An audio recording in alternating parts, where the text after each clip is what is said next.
nagapreparar na ang Iloilo City Traffic and Transportation Management Office para sa palaabuton nga holiday season sa masunod nga bulan. Sa interview sang Bombo Radio kay retired Police Colonel Oldarico Garbanzos, head sang ICTTMO, iya ginpahayag nga ginatutukan na sang ahensya ang entry points, exit points kag ilabi na ang mga choke points nga ginakabig nga kritikal nga dalagan sang trapiko. Pahayag man ni Garbanzos nga sa subong padayon ng ila pag-obserbar sa mga busy roads sang syudad agod mahibaluan ang mga lugar kung sa diin kinahanglan ang dugang nga puwersa sa mga traffic enforcers. Iniisa man ka preparasyon agod masiguro ang organisado nga dalagan sang trapiko kag malikawan man ang mga desgrasya.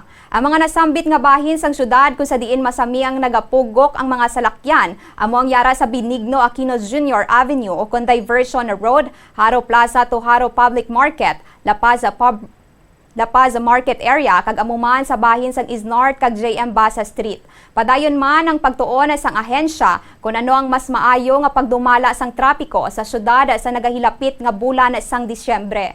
Ito nga opisina nagapanghanda na ini, no? Because nagapasulod nagikita sa ining December, which is amuning Yuletide month din nato, no? Nagapanghanda na kita para ini sa deployment sa aton nga mga personnel, sa aton nga posmo kag sa aton nga traffic.